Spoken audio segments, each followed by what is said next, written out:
자, 오늘 벌써 11차 시입니다. 저번 시간과 마찬가지로 여러분 11차 시도 여러분 교재 18페이지 27번부터 35번까지 또 분계 문제를 풀어보겠습니다. 그러기 앞서 자, 저번 시간 마찬가지로 우리가 분계에 대해서 또 학습을 하는데, 분계는 어느 계정에 기입할 것인가, 또는 어느 변에 기입할 것인가, 양변에 동일한 금액을, 요 세 가지를 결정하는 행위가 우리가 분계라고 할 수가 있는데, 여기서 어느 계정이라는 걸 쉽게 말하면 종류입니다. 자산의 종류랄지, 부채의 종류랄지, 자본의 종류랄지, 수익의 종류, 비용의 종류는 여러분들이 학습을 했다는 가정하에 지금 이 수업이 이루어지고 있는데, 그래서 23페이지부터 26페이지까지 이 수업을 듣기 전에 23페이지부터 26페이지까지 여러분들 한 번씩 읽고 들어야 분계를 이해하는 데 많은 도움이 되겠습니다.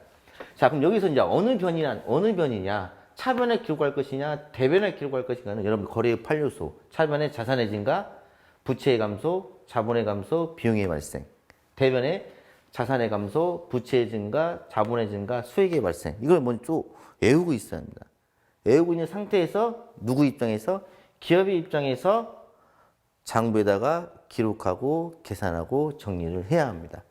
자, 그러면 18페이지 27번을 보게 되면, 자, 우리가 이거 비용을 하기 전에 비용에서 가장 많이 나오는 계정 과목이 있는데, 처음에 임차료. 임차료라는 계정 과목이 있고, 임차료의 반대가 임대료. 임대료라는 말이 있고, 그 다음에 이자 비용. 이자 비용이라는 말이 있고, 그 다음에 이자 수익. 임차료와 임대료 또는 이자 비용과 이자 수익이 가장 많이 나오는 계정 과목인데, 자, 월세. 월세를 지급하면 임차료, 월세를 받으면 임대료, 이자를 지급하면 이자 비용, 이자를 받으면 이자 수익. 그래서 이 임차료와 이자 비용은 비용이라고 할 수가 있고, 임대료와 이자 수익은 수익이라고 할 수가 있습니다.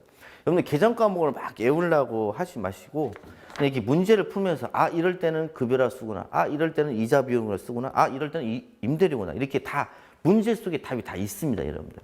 그러니까 계정 과목을 23페이지부터 26페이지까지 읽은 것도 중요하지만 이렇게 문제를 풀면서, 이 분계를 풀면서 여러분들이 계정 과목을 습득하는 것이 가장 좋습니다. 또 분계를 잘하면 이론도 잘하고, 분계를 잘하면 계산 문제도 잘 풉니다. 그래서 우리가 분계를 왜 이렇게 강조를 하냐면, 여러분들이 분계 문제를 잘 해야 나중에 전산회계랄지, 그 다음에 필기 면제자 검증, 전산회계 운용사는 거의 70%가 70% 정도가 분계 문제가 나온다고 할 수가 있습니다.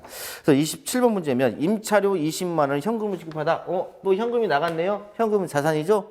자산의 감소는 어디다 기록한다? 대변. 그래서 현금 얼마가 나갔어요? 20만 원이 나갔죠. 현금 20만 원이 나가고, 임차료는 뭐라 했습니까? 월세를 지급하는 것이죠. 자, 월세를 지급하면 임차료. 임차료는 비용이죠. 비용이 발생을 어디다 기록한다? 차변. 그럼 선생님 왜 임차료가 비용이에요? 이렇게 물어보는 학생들이 있을 것 같은데, 저번 시간 마찬가지로 자산 마이너스 부채는 뭐다? 자본이다. 자산 마이너스 부채는 자본인데, 현금 20만 원이 감소가 됐는데, 자산이 20만 원이 감소된 상태에서 부채는 변동이 없다. 그러면 당연히 자산이 감소하면 자본이 당연히 감소가 되겠죠. 그럼 이 자본이 감소됐는데, 이 자본이 경영활동의 결과 자본이 감소됐냐, 아니면 기업과 소유주와의 거래에서 자본이 감소됐냐. 자, 이 거래는 기업과 소유주와의 거래가 아니라 경영활동의 결과 자본이 감소됐기 때문에, 그래서 여기다가 비용이라는 계정 과목을 써줘야 한답니다. 자, 28페이지 궁고에 보관 중에는 현금 100만 원은 도난당하다. 자, 현금이 도난당했으니까 현금이라는 자산은 당연히 감소가 됐겠죠. 대변에 현금 얼마? 100만 원만큼 감소가 되는데, 그럼 차변 계정 과목을 어떻게 쓸까? 이렇게 고민이 되는데, 그대로 집어넣으면 됩니다. 자산 마이너스 부채는 뭐기 때문에? 자본이기 때문에. 자, 현금 100만 원만큼 감소가 됐죠? 그런데 부채는 변동이 없다. 그러면 자산이 감소하면 자본도 감소한다. 자본이 감소가 됐는데, 이게 경영활동의 결과 자본이 감소됐는지, 아니면 기업과 소유주와의 거래에서 자본이 감소됐는지를 알아야 하는데, 이것은 기업과 소유주와의 거래에서 자본이 감소된 것이 아니라 현금을 잊어버렸죠. 이것도 경영활동의 결과 자본이 감소되기 때문에 이걸 뭘 처리한다? 비용 처리한다. 그 비용 중에서도 잡손실이라는 계정 과목으로 회계 처리를 해주면 됩니다.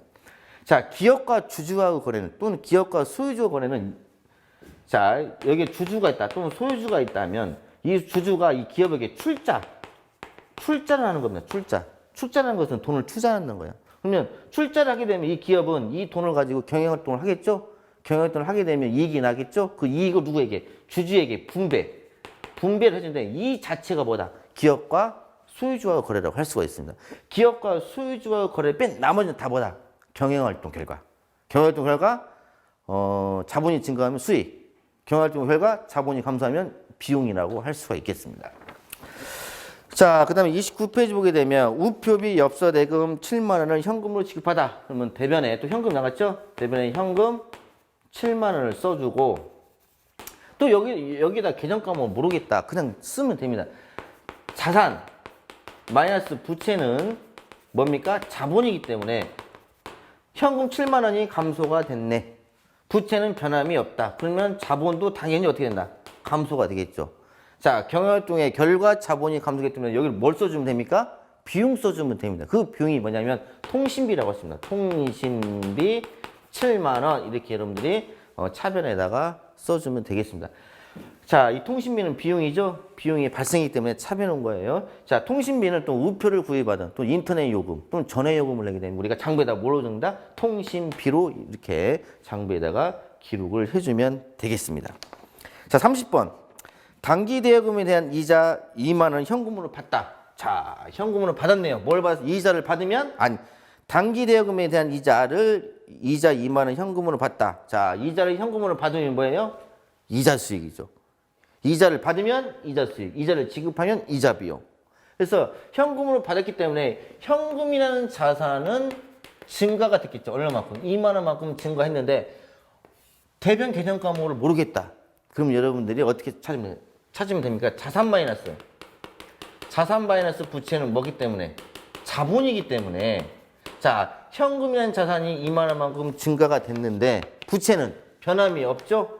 그러면 자산이 증가되면 자본도 당연히 증가가 된다는 겁니다. 자, 이 자본이 증가가 됐는데 얼마만큼?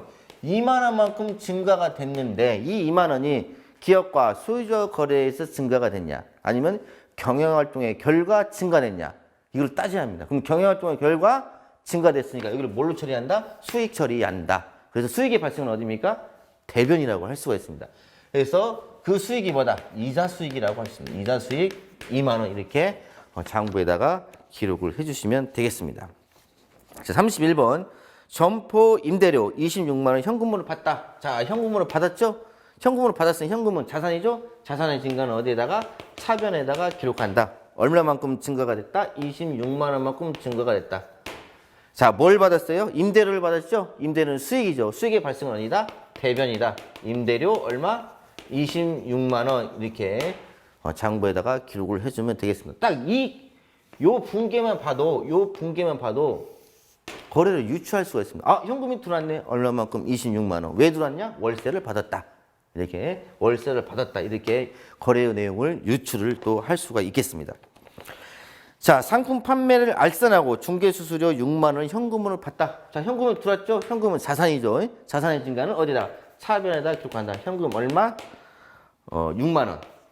자, 현금 6만 원 증가했고, 자, 또 대변에 쓸 계정값도 생각이 안 난다. 여러분들이 또 씁니다.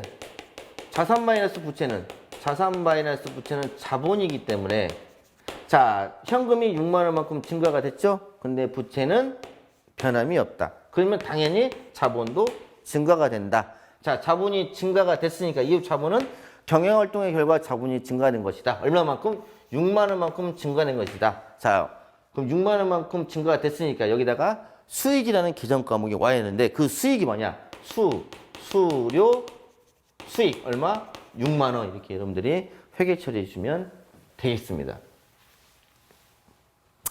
자, 33번.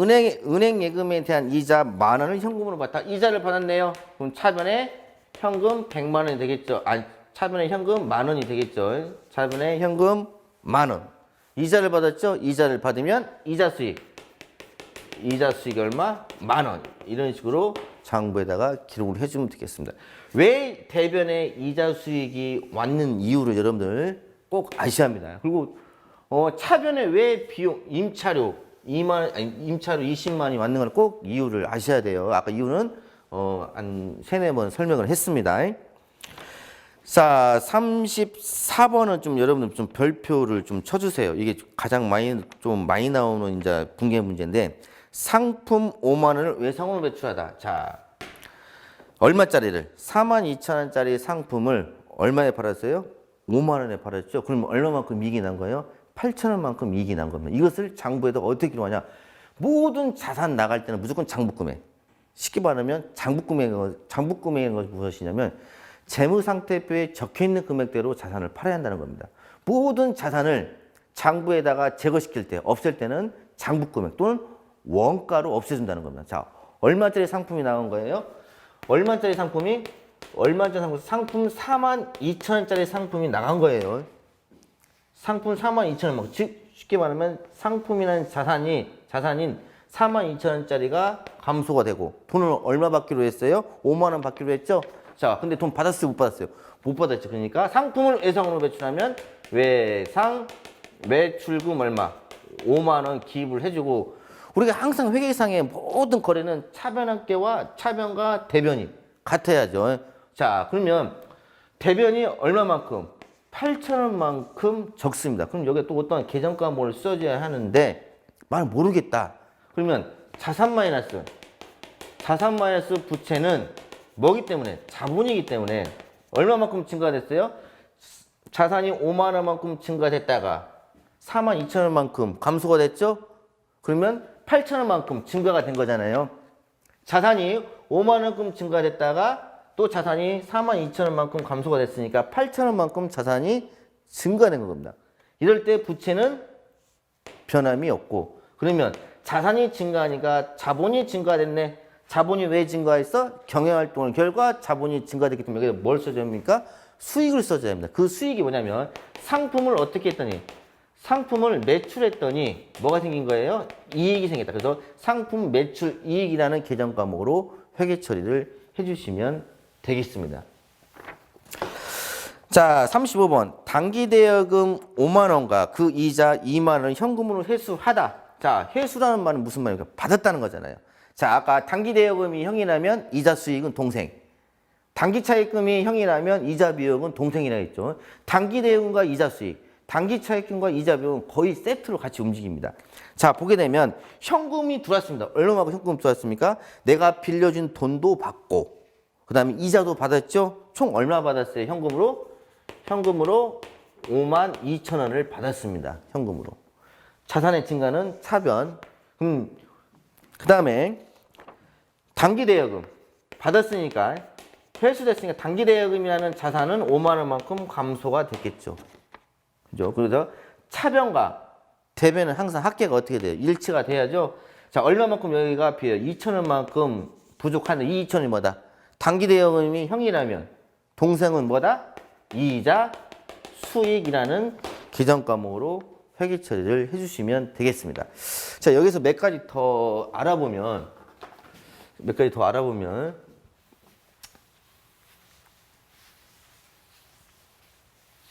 자, 우리가 차변에 임차료 20만 원, 대변에 현금 20만 원인데, 이거의 결합관계를 찾아보면, 자, 임차료는 비용이죠. 결합관계는 비용의 발생이라고 할 수가 있고, 그 다음에 자산의 감소라고 할 수 있는데, 자, 비용이 발생이 됐다는 말은 무슨 말입니까? 단기 순손익에 영향을 미친다는 겁니다. 그래서 이것은 무슨 거래냐면 손익거래라고 할 수가 있겠습니다. 손익거래. 그럼 이것도 한번 알아볼게요. 자, 우리가 학생 때 이렇게 봤을 때는 이거는 자산의 증가, 이건 자산의 감소죠. 이렇게 봤을 때는 자산 부채 자본 증감 변화만 일어난 거잖아요. 그리고 이것은 교환거래. 이렇게 했을 때는 교환거래라고 할 수가 있고, 만약 이렇게 사선으로 본다면 차변에 현금 52,000원, 대변에 뭐 이자 수익 2,000원, 이렇게 볼 때는 뭡니까? 손익거래죠. 손익거래. 이렇게 볼 때는 손익거래에서 이렇게 볼 때는 손익거래고 그래서 교환거래와 손익거래가 혼합이 되어 있죠. 이런 것들 뭐란다? 혼합거래라고 할 수가 있습니다. 자, 이렇게 볼 때는 교환거래고 이렇게 볼 때는 무슨 거래입니까? 손익거래라고 할 수가 있습니다. 그래서 우리가 그 거래의 종류는 조금 이렇게 많이 학습을 안 하고 여기까지 왔는데 교환거래, 손익거래, 혼합거래. 교환거래는 단기 순손익에 영향을 미치지 않는 거래. 즉 자산부채 자본만 증감하는 거래. 그리고 손익거래는 기업의 단기 순손익에 영향을 미치는 거래. 즉 거래의 총액이 수익이나 비용을 발생시키는 거래. 그리고 혼합거래는 일부만 단기 순손익에 영향을 미치는 거래. 쉽게 말하면 일부만. 이것처럼 쉽게 말하면 교환거래와 손익거래가 혼합된 거래. 일부만 미치잖아. 일부. 52,000원 중에서 2,000원만 뭘 미친다? 기업의 단기 순손익에 영향을 미치는 거래가 바로 혼합거래라고 할 수가 있겠습니다. 자, 이번 시간도 35번까지 문제를 풀어봤는데요. 또 다음 시간에 또 이어서 분계 문제를 또 학습을 하도록 하겠습니다. 감사합니다.